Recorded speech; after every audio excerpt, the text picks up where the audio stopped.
The second fundamental theorem of calculus. The main thrust of this theorem is actually found in this simple statement here. If you look carefully, right, what it says here is if you were to differentiate an integral, then you get back the function fx. What's important to note is in this derivative, right, you are differentiating with respect to x, and x must appear as the upper limit. So this theorem says if you were to differentiate an integral, you get back the function itself. In fact, that's something you would expect because you've done a lot of differentiation integration. You know that if you differentiate your integral, something you've integrated, you get back itself. The formal statement of this is found here, that f is a continuous function on the interval I. If you're continuous, right, you have an antiderivative on the same interval. And then if you have a point A that's inside I, then this expression is actually the antiderivative of the function f. Antiderivative also has a meaning that if I were to differentiate the antiderivative, like this, right, I'll get back the function fx, sorry, right. Antiderivative means also has the same meaning that if I differentiate antiderivative, I get back the function fx. So in long and short, the second fundamental theorem of calculus actually says this.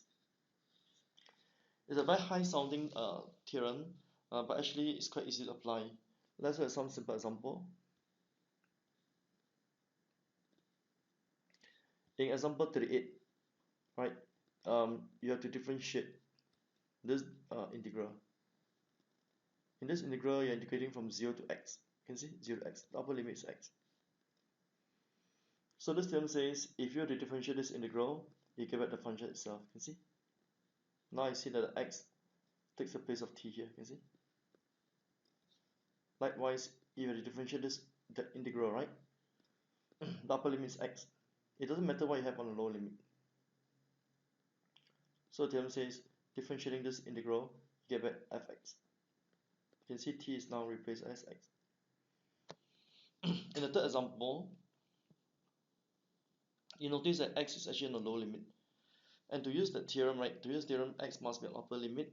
But we know that we can actually turn this limit the other way around by introducing a minus. So using the result of the theorem, I can now say that this becomes, differentiating this, right, you can see it's fx again. Of course, the minus flows through here. For another example, we might have to use so-called the chain rule. What is chain rule? Dy dx is equals to dy du times du dx. How do you apply chain rule to more different examples? Let's say this one. You want to differentiate respect to x, but you can see that now it's x cubed. It's no longer x. When that happens, you can do it by so-called chain rule. You let u be x cubed. So then du dx is 3x squared. How do you apply the chain rule? D dx, right, is now changed to d du dx. So now the x cubed now is replaced as u. Can you see? And now this expression looks like what we have in the theorem. Differentiating this expression gives you just, in place of t, I put as just u. And du dx is 3x squared. Now I put back the u back as x cubed. I get x cubed to the power of 3. So give you x power of 9. You could do this question quite quickly from here to here. No? Actually, what you can do is you just replace all the t with x cubed, and you just times by the derivative of the x cubed. You can see you can get from this line immediately by simply replacing the t as x cubed, and then here is your differentiation of your x cubed. But otherwise, you can just use the substitution and of course the chain rule. Likewise, in 39b, right? If I do not do all these things, okay, if I do all these things, I could actually do this question quite quickly by replacing the t with tangent x, you can see, and then I just include a derivative of the tangent x. So you do this way, it's very fast. That you can get from this line to this quite quickly.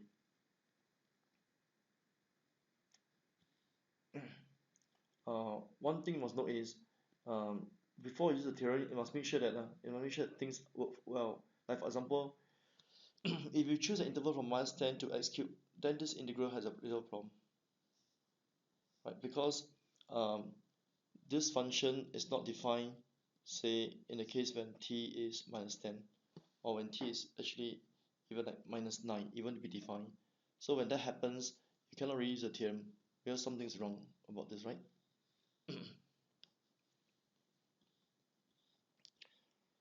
Let's look at more examples.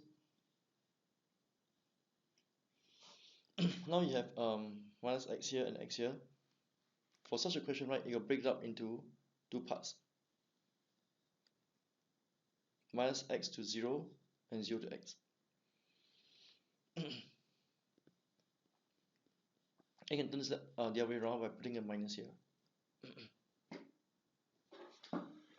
And now we're ready to apply the theorem. What does the theorem say? To differentiate this expression, you just replace the t as x. Can you see? Replacing the t as x. Likewise, to differentiate this expression, I replace the t with minus x, and then I differentiate the minus x here, I get -1. Upon tidying up for part C, right? Upon tidying up, you just get this answer.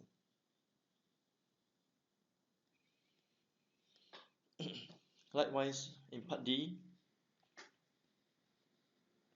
you can break this integration into two parts. 0 to sine x cubed, and then, x to 0 and 0 to sine x cubed. And once again, you can change the limits. And now once you've done the change, you can differentiate this one by replacing t with sine x cubed, and then you introduce the differentiation of sine x cubed here. And this one just replace the t with x, and this is your final answer.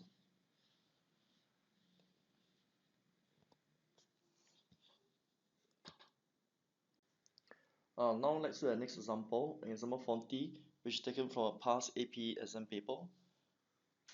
In this question, you're given a function that's made up of a straight line and then a curve. And it's described here that this function is twice differentiable, and the second derivative is positive over the interval from 0 to 6. What this means is, over the interval from 0 to 6, the gradient is actually increasing. Indeed, it is right. Over here is very negative gradient, less negative, 0 gradient, positive gradient, and more positive gradient. So which tells you this condition given to you. So part A of this question asks, is f differentiable at x equals 0? At x equals 0, which is here, you see a curve here, right? A sharp turning. So judging from this graph, right, you can therefore tell that that this function f is not differentiable at x equals 0 because of the presence of a curve. Next part of the question asks, they want the average rate of change of f over this to be equal to 0. Let's recall, how do you find the average rate of change of a function?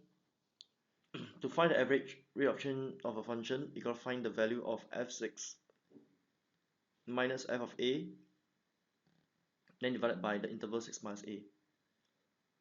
Okay, once again, to find the average rate of change, right, you gotta find f of 6 minus f of a and divide by the interval of 6 minus a. In order for this rate of change or average rate of change to be 0, it means to say f of 6 minus f of a has to be 0 itself, which means f of a must be equal to f of 6. So let's look, in this graph, are there other values that will give you the same value as x equals 6? But x is 6 is 1, right?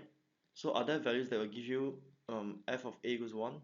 I think roughly, here, f of 1 is roughly equals to 1. So there's one point here, roughly here. Then draw on some more, and there's another point here. Roughly at minus 1.5, you find that f of minus 1.5 is roughly also equals to 1. So judging from graph, Answer to part B is, therefore, there are two values of A, but we can't be sure which two values. In part C, you want an interval that guarantees a gradient of 1/3. So which means to use the main value theorem, you must be able to find a point A and then with 6, right? A point x was A and a point x was 6, where the gradient of the line joined together is equal to 1/3. So this is the point when x is 6. I need another point that makes a gradient of 1/3. So from here, right, if from x to 6, if I draw a line that's like this through this point 3, 0, the gradient is 1/3, can you see? So which is actually this gradient that you intend to have. So the answer part C, right, is there a value A? Yes, there's such a value A, and the value A in this case is actually 3. If you apply main value theorem over this interval 3 to 6, right, it assures you a gradient of 1/3. Right, between this point and this point, the gradient is indeed 1/3. Then next is part D. Part D is where you have to use the second theorem. In this part D, you ask now, what interval does G concave upward? Okay, for G to concave upward, right? Concave upward means it's a U shape, and concave upward also means that the gradient actually increases. So what I'm going to do is, if I differentiate this gx here to give you g prime, differentiating this on the right hand side will just give you, remember the second term says if you differentiate an integral from 0 to x of ft, right? Differentiating this will just give you fx, which means the gradient of g, which is g prime x, is just equals to fx. So to find where the gradient is increasing, I just have to find where fx is increasing to conclude where g concave upwards. So looking at the graph, right, fx actually increases from -4 to 0, that's one interval, and fx also increases from 3 to 6. So therefore, I now know that the graph concave upwards over the interval -4 to 0 and over interval from 3 to 6. Right. The working for these parts are shown here. I'm going to scroll down slowly and you can jot down.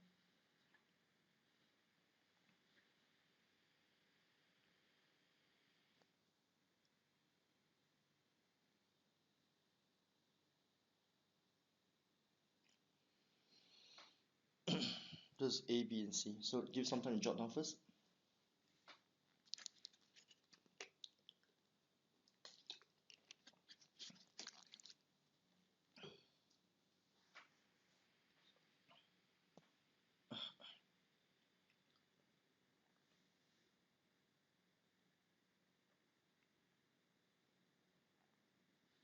And then part D.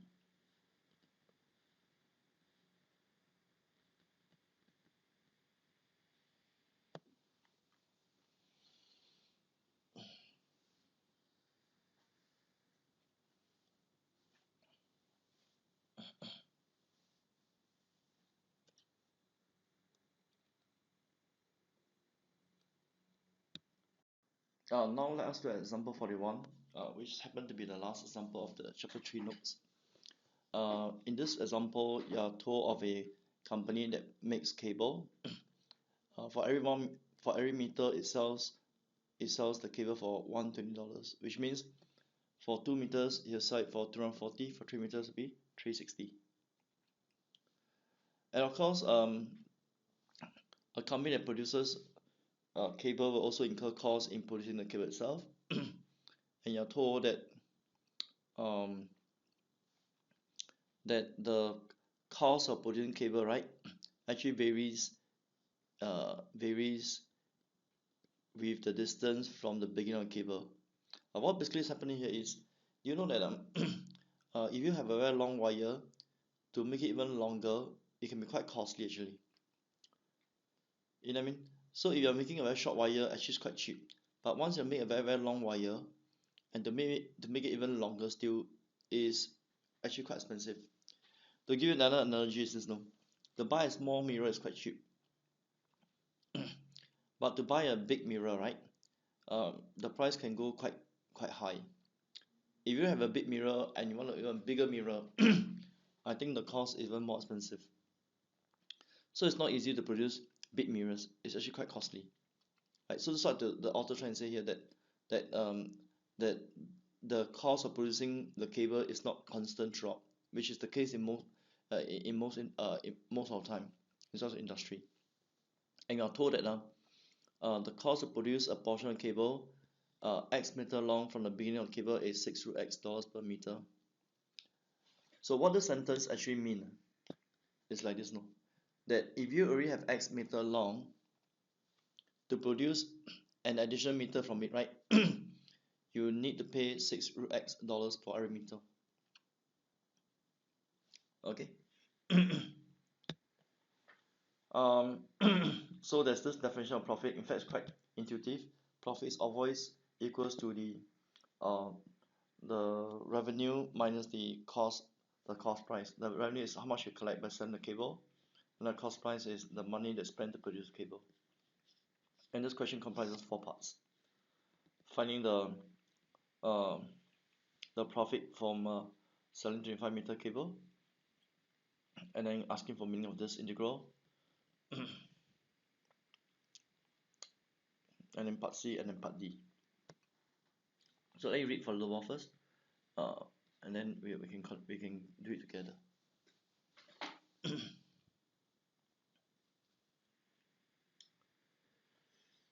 Okay, to start with, right? Let's get this thing cleared up first. So as I told you just now, this statement, right? This statement means that you already have X meter long, and beyond that, to make every 1 meter, to make the cable 1 meter longer, it costs you 6 root X. So from this, what we can see, if you already have a cable that's already very long, that means this X is very big. To make 1 meter longer than that, right, they find actually it's quite expensive, right? And what's important to note is this sentence actually means that the rate of change of the cost in producing a cable is actually 6 root X. As I told you, cost of production is not uniform. It depends on the length of cable you already have, and then to produce longer than that, right, it get more and more expensive. If there's a rate of change of cost with respect to X, and then performing integration, the cost of producing L meter long will be given by integrating from 0 to L of this expression.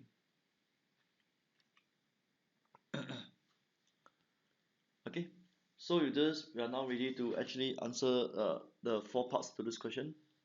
Part A asks you for the profit, Part A asks you for profit in making or in selling 25-meter long.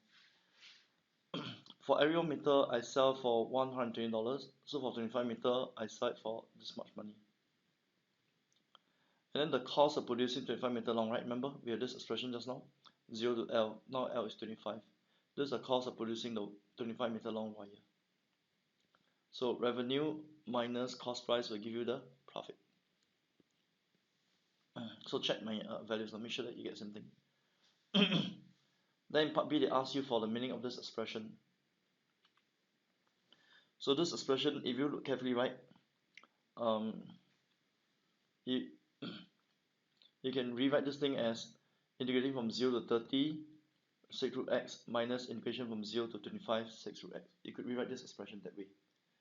And then if you rewrite in that way, right, you can see that actually there's a difference in cost in producing a 30-meter long as compared to a 25-meter long wire or cable. You know what I mean? Let me say once more, okay? This integral, right, you could rewrite this integral as 0 to 30, 6 root X, minus 0 to 25, 6 root X also. So by seeing this way, you can therefore see that it's actually a difference in cost in producing 30-meter and a 25-meter long cable. So now if you have a K-meter long cable, right, this is actually the selling price, and this is actually the cost price of making it. And this expression tells you the profit that you get, or the PK, express it means profit as a function of the length of the cable you are making. So of course, as in all businesses, you want to maximize profit, which means you want to maximize this quantity. To maximize this quantity, right, the usual way is to differentiate the quantity and then equate to 0. By differentiating this, right, differentiating 120 k just give 120. To differentiate this, remember the second theorem says if you differentiate 0 to x, 0 to k in this case, 0 to k, 6 root x dx, you just get 6 root k. This is from the second theorem. So you equate this to 0, and then you get the value k equals to 400, which means this is a possible candidate where you can actually attain a maximum profit. So let's check it. If you differentiate the profit expression the second time, you get this, and this is always negative, no? Which means when k is 400, right? When k is 400, actually p attains a relative maximum. And now, to find the maximum profit that you will get, you simply put in this 400 into the expression for profit. The expression for profit is actually here.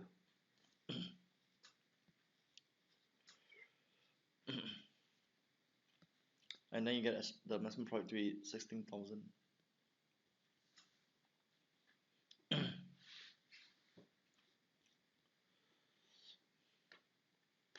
Okay, here write a bit more to justify that this is actually the absolute maximum. You also want to notice roughly know that this gradient expression, right? This the derivative of p. You want to realize that actually for k lesser than 400, right, this expression is actually positive. For k more than 400, right, this expression is going to be negative throughout. So based on this, right, it increases all the way until k equals 400, and after it starts to decrease. So from there, you can also deduce that when k equals 400, p actually attains its absolute maximum as well. So with this, we have come to the end of chapter 3 notes.